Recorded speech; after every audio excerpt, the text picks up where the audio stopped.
Good morning everyone. Good morning मेरे प्यारे students. ये वीडियो मैं आपके लिए सिर्फ इसलिए कर रही हूँ सो दैट आप लोगों को ये पता चले कि इस एग्ज़ाम में आप बहुत अच्छे से अपने पेपर करें। एंड ऑल दी पेरेंट्स, मैं आपसे भी एक चीज़ कहना चाहती हूँ। आज मैं एक बहुत अच्छा वीडियो मैंने देखा। उस वीडियो में ये बताया गया है कि एक स्टोर है जिस पे सारे ब्लैक कलर के टी शर्ट्स हर साइज़ में रखे हुए हैं। और उस दिन पर्टिकुलरली वहाँ पे कुछ शर्ट्स एक्सेल साइज़ में ही थे। बहुत सारे कस्टमर्स वहाँ आते हैं और आके अलग अलग साइज़ के कपड़ों की डिमांड करते हैं। सारे पेरेंट्स आ जाते हैं। उस बीच में एक बच्चा वहाँ आता है और बच्चा आकर ये कहता है कि यदि आपको अपने पसंद का कपड़ा नहीं मिला तो आपको कितनी तकलीफ़ हुई। तो क्या आप ये बात नहीं समझ सकते कि यदि मैं कुछ करना चाहता हूँ और वो मुझे ना मिले, यदि मैं 90% ना लाऊं और 80 ले आऊं तो उसमें क्या प्रॉब्लम है। कहने का तात्पर्य बस ये है कि कई बच्चे अपनी खूबियों के साथ जन्म लेते हैं। ये खूबियाँ जन्मजात होती हैं और कभी कभी कुछ ऐसा भी होता है कि कुछ बच्चे जो पढ़ने अच्छे हैं वो खेल में भी अच्छे होते हैं और वो ब्लेस्ड होते हैं कि उन्हें ज़्यादा मेहनत नहीं करनी पड़ती याद करने में। कुछ बच्चों की प्रतिभा उस तरह की होती है जिसमें वो जन्मजात रूप से खेलने के लिए ही पैदा होते हैं। वहीं कुछ बच्चे म्यूज़िक में अच्छे होते हैं, कुछ बच्चे गेमिंग में अच्छे हैं, कुछ बच्चों को लैंग्वेज पे कमांड है, कुछ ऐसे होते हैं जो सभी विषयों पर अपना कमांड रखते हुए आगे बढ़ सकते हैं। तो हमें बस इतना करना है कि हमें उनकी खूबियों को पहचानना है। उन खूबियों को पहचानते हुए हमें उन्हें एक ऐसा मौका और भरोसा देना है कि वो कभी ये ना फील करें कि हम अपने बच्चों को किसी पर्टिकुलर चीज़ के लिए विवश कर रहे हैं। विवशता करना मतलब उनके ऊपर एक हार्ड एंड फास्ट रूल लगाना कि आपको तो बस यही करना है। और साथ ही उनके मनोबल को बढ़ाने का काम हमें करना है। अब चूंकि जैसे यदि हम अभी की बात करें तो वो हार्डली 8 दिन बचे हैं बच्चों के एग्ज़ाम के लिए और काफ़ी पेरेंट्स इतने प्रेशर में होंगे कि बच्चा लिख के आएगा कि नहीं लिख के आएगा, यदि उसने याद किया है तो उसे याद हुआ है या नहीं हुआ है। और उसको कई बार पनिश भी कर देते हैं, कभी कभी हार्श वर्ड्स बोल के उस बच्चे के ऊपर अपना गुस्सा भी निकाल देते हैं। बच्चों को देर रात तक जगा के याद कराना चाहते हैं। तो मेरी रिक्वेस्ट है ऐसे पेरेंट्स से कि वो ये सब ना करते हुए अपने बच्चे को खुश रखें।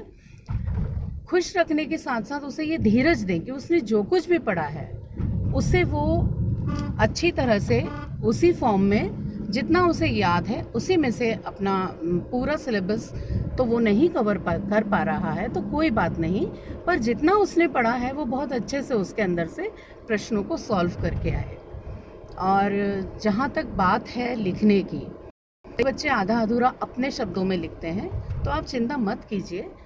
जो भी पॉइंट्स क्लियर होते हैं टीचर्स उसी पर नंबर देते हैं और बच्चे को कोशिश करिए कि कुछ पॉइंट्स में याद करवाया जाए जिससे कि उसको सरलतम तरीके से वो समझ लिख पाए। तो इस समय अभी आपको बच्चे का मनोबल बढ़ाना है, न कि उसे डांटना मारना या फिर किसी तरह से उसके पीछे लग जाना है कि तुम इतने बजे तक बैठ के पढ़ो और याद करो, क्योंकि मन तो बच्चे का कहीं और है, वह याद कर नहीं पा रहा है, उसे आप डबल स्ट्रेस में डाल रहे हैं। तो इससे बेहतर होगा कि वो जितना याद कर पा रहा है उसमें से ही उसे आप वर्कशीट बना के दें, घर में प्रैक्टिस कराएं। और डेफिनेटली मेरा 100% ये आपसे वादा है कि वो बच्चा आपके भरोसे के दम पर बहुत अच्छा पढ़कर और बहुत अच्छा रिजल्ट आपको देगा। ये मेरा पर्सनल एक्सपीरियंस है 30 वर्षों का, बिकॉज 21 ईयर्स की जब मैं थी तब से मैं टीचिंग प्रोफेशन में हूँ। एंड कई तरह के उतार चढ़ाव देखते हुए, हर तरह की बच्चों के मनोबल को, बच्चों की मानसिक विचारधारा को समझते हुए मैं ये बिल्कुल दावे के साथ कह सकती हूँ कि जब माता पिता का मनोबल उनको मिलेगा तो उनका मनोबल अपने आप स्वतः ही बढ़ जाएगा। तो क्यों ना कुछ ऐसा करें इस बार। आप चाहें तो ऐसे प्रयोगात्मक तौर पे करके देखिए, आपको डेफिनेटली बहुत अच्छे रिजल्ट्स मिलेंगे। और जहाँ तक बात कोर्स कंप्लीशन की है, सारे कोर्स कंप्लीटेड हैं, बच्चे के पास कॉपी में आंसर्स लिखे हुए हैं। उसकी यदि हैंड राइटिंग ख़राब है तो बस उसे इतना कहिए कि बेटा आप एक फिंगर टिप के स्पेस देकर थोड़ा सा दूर दूर लिखो। तो उस कंडीशन में क्या होता है कि यदि बच्चा पास पास लिख रहा है तो कई बार टीचर्स उसके शब्दों को आइडेंटिफाई कर पाते हैं, पहचान नहीं पाते हैं कि बच्चे ने क्या लिखा है, और उस गड़बड़ी में ही नंबर कट जाते हैं। तो बेटर होगा कि बच्चा दूर दूर लिखे, और दूर दूर लिखने की वजह से उसकी हैंड राइटिंग भी अच्छी होगी और उसकी बात जो वो अपने पेपर के माध्यम से कहना चाह रहा है आंसर में, वह भी टीचर को समझ में आएगा। और इसके साथ बच्चे की डाइट का पूरा ख्याल रखिए, उन्हें हेल्दी फूड दीजिए, थोड़ा सा आलू और चावल को अवॉइड कीजिए। डेफिनेटली बच्चे के अंदर एनर्जी लेवल अच्छा आएगा। वो इसलिए क्योंकि आलू और चावल में जो कार्बोहाइड्रेट्स होते हैं वो डेफिनेटली ज़रूरी हैं बच्चे के लिए, लेकिन उसके कारण उसे आलसी और नींद भी आती है। एंड ड्यूरिंग एग्ज़ाम आप अपने बच्चे को फिट रखना चाहते हैं, हेल्दी रखना चाहते हैं, तो अच्छा खाना उसे दीजिए जिसमें आप घी की मात्रा शामिल कीजिए उसके दाल रोटी सब्ज़ी में, सब्जियां खिलाइए। उसे पसंद है तो कभी कभी गरम गरम पूरी बना के दीजिए। ठंडा खाना बच्चे को मत दीजिए क्योंकि उसकी वजह से भी बच्चे थोड़ा सा आलसी होते हैं, और गरम ताज़ा खाना खाने से बच्चे को अच्छा लगता है, फ्रेश फील करते हैं। कोशिश कीजिए कि उनका बाउल सिस्टम बिल्कुल क्लियर हो, यानी कि सुबह उठने के 20 मिनट के अंदर बच्चा डेफिनेटली वॉशरूम जाए और अपने पेट को साफ करे, क्योंकि ये क्रिया से बच्चे का विकास मानसिक और बौद्धिक बहुत तेज़ी से होगा। क्योंकि पढ़ने की उस समय पे जब उसे भूख अच्छी लगेगी तो वो अपने आप को तरोताज़ा रखेगा और पढ़ाई अच्छे से करेगा मन लगाकर, उसे थकान का अनुभव नहीं होगा। तो ये छोटे छोटे टिप्स जो आपको मैंने दिए हैं। अब मैं कुछ काम की बात करती हूँ, जैसे कि बच्चे को खुद इतना आप तैयार कीजिए कि हैबिट डालिए कि वो अपना कंपास रात को ही जमाए।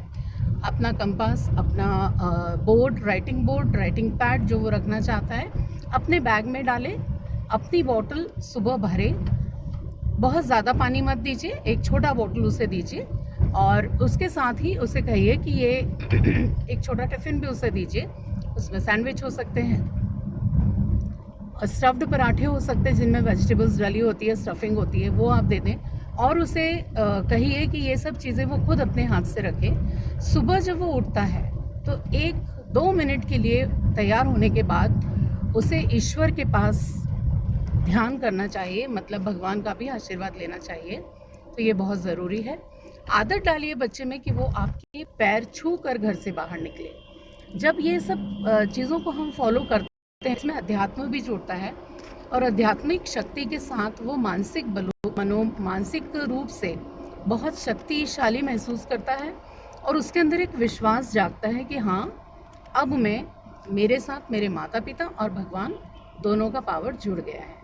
तो वो अपनी जितनी भी ताकत होगी उसे लगाकर उस परीक्षा में बहुत अच्छा करेगा। एंड बिलीव मी, जो भी नंबर वो लाए उस पे कोई कमेंट किए बगैर उसे बस यही कहिए कि या तो इसे कंसिस्टेंटली लाइए या अपने बार ग्राफ को इसके ऊपर ले जाइए।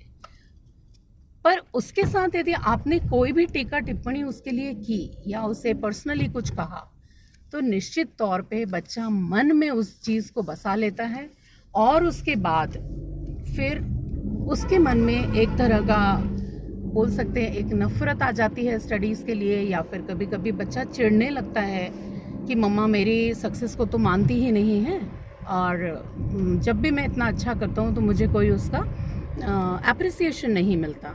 तो ये चीज़ों का भी आप लोग थोड़ा सा ध्यान रखिए। आपके प्यार से आप दुनिया जीत सकते हैं। और बच्चे को क्या चाहिए? आपका मनोबल, आपका स्नेह, प्यार, और यस, आप यदि डिसिप्लिन हैं तो बच्चा अपने आप डिसिप्लिन होगा। यानी ऐसा ना हो कि पढ़ाई करते वक्त टीवी चल रही हो और आप अपना सीरियल देख रहे हैं और उससे पेपर करवा रहे हैं। इससे अवॉइड करना बहुत ज़रूरी है। छोटे छोटे टिप्स हैं, लेकिन यदि इन्हें हम मान लें तो निश्चित तौर पे हम बच्चे की एक अच्छे भविष्य की कामना कर सकते हैं। बच्चे की तुलना किसी से न करते हुए हम अपने बच्चे में ही इतने सारे बदलाव ला सकते हैं जो हम उससे चाहते हैं। पर हाँ, ये भी याद रखिए कि हर बच्चा अपने आप में पूरी तरह कहा जा सकता है कि एक यूनिक बच्चा होता है। यूनिक से मतलब है वो अपने आप में एक मिसाल है, वो अपने आप में ईश्वर द्वारा कोई ना कोई ऐसी ब्लेसिंग्स लेकर आया है जिससे वो दुनिया में अपना नाम करेगा, और इस पे आपको गर्व होना चाहिए। तो उसकी स्पेशलिटीज़ को पहचानिए और उसका पूरा सपोर्ट सिस्टम बनिए। पेरेंट्स से यही निवेदन करूँगी कि एग्ज़ाम को एंजॉय कीजिए, उसका टेंशन बिल्कुल मत बनाइए, बिकॉज परीक्षा बच्चे का करियर जज का माध्यम नहीं होना चाहिए, और ना ही नंबरों से बच्चे की सफलता या बच्चे के भविष्य को आंकना चाहिए। ये सुनने में बहुत अजीब लग रहा हो सकता है आपको, क्योंकि आज के ज़माने में सब कंपटीशन की बात करते हैं, बट जिस चीज़ से इंसान खुशी से आगे बढ़कर तरक्की करे, उस सब्जेक्ट में यदि वो आगे बढ़े, तो निश्चित तौर पे आप ये मानिए कि आपका बच्चा दुनिया में सबसे ज़्यादा अच्छा करने वाला है। और जहाँ आपका सपोर्ट उसके साथ होगा तो निश्चित तौर पे सफलता उसके कदम चूमेगी। तो मेरा आप सभी को इस एग्ज़ाम्स के लिए बहुत सारा बेस्ट विशेस है। अच्छे से बच्चे के ब्लूप्रिंट्स को पढ़िए। यदि किसी सब्जेक्ट के ब्लूप्रिंट में आपको डाउट आता है तो टीचर से बात कीजिए, उसे आप खुद भी समझिए और बच्चे को समझाइए, और उसके साथ मित्रवत व्यवहार करके उसको स्नेह का पूरा, कहते हैं ना, स्नेह का एक माध्यम है जिसके माध्यम से हम हर चीज़ पे विजय पा लेते हैं। प्रेम सबसे बड़ा होता है, ताकतवर होता है। तो आप भी वह चीज़ करके और अपने बच्चे को एक विशेष रूप से सुरक्षात्मक कवच प्रदान कर सकते हैं। तो मेरा निवेदन है सभी से, अपने बच्चों के साथ जुड़िए, उनके साथ इस परीक्षा को एंजॉय कीजिए, और निश्चित तौर पे आप ये देखेंगे कि आपके बच्चे बहुत अच्छे से पढ़ाई करके निश्चित रूप से आपको एक अच्छा रिजल्ट देंगे। तो आज का वीडियो मैं यहीं ख़त्म करती हूँ इन शब्दों के साथ। पेरेंट्स के लिए ये लाइंस हैं कि इस जीवन का ध्येय नहीं है श्रांत भवन में टिक रहना, किंतु पहुँचना उस मंजिल तक जिसके आगे राह नहीं। यानी कि आप अपने बच्चे के साथ सतत जुड़े रहिए, मेहनत करते रहिए, और आप ये पाएंगे कि निश्चित तौर पे छोटे छोटे बदलाव लाकर अपने बच्चे को आप वह सब दे पाएंगे। मेन तो उसे आप आत्मविश्वास की वह पूंजी दे पाएंगे जिससे कि वो सदैव आगे बढ़ता रहेगा और उसे जीवन में कहीं भी नकारात्मकता से सामना नहीं करना पड़ेगा।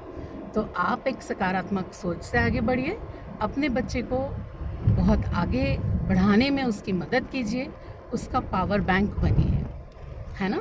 और फिर आप देखेंगे कि उसकी ज़िंदगी में ऐसे कई रिचार्जेस आएंगे जिसमें वो अपने जीवन को खुशियों से भरता जाएगा, सफलता उसके कदम चूमेगी। तो आज का वीडियो यहीं मैं समाप्त करूँगी। बहुत सारी बेस्ट विशेस आपको भी, पेरेंट्स को और मेरे प्यारे प्यारे बच्चों को। यदि वीडियो अच्छा लगता है तो लाइक कीजिए, सब्सक्राइब कीजिए, शेयर कीजिए, कमेंट्स कीजिए, और डेफिनेटली चैनल को सब्सक्राइब कर लीजिए, क्योंकि माँओं के लिए और अच्छे अच्छे वीडियोस में लाऊंगी, और डेफिनेटली अलग अलग टॉपिक्स पे भी लाऊंगी। इंग्लिश कैसे पढ़ाएं बच्चे को घर में, इसके बारे में हम अगले वीडियो में बात करेंगे। मैं आपसे ब्लूप्रिंट को भी डिस्कस करूँगी। बहुत जल्द ये वीडियो आपके सामने आएगा। तो अब मैं आप सभी से विदा लेती हूँ, बहुत सारे प्यार के साथ, बहुत सारे स्नेह के साथ। Love you guys, bye bye all of you moms.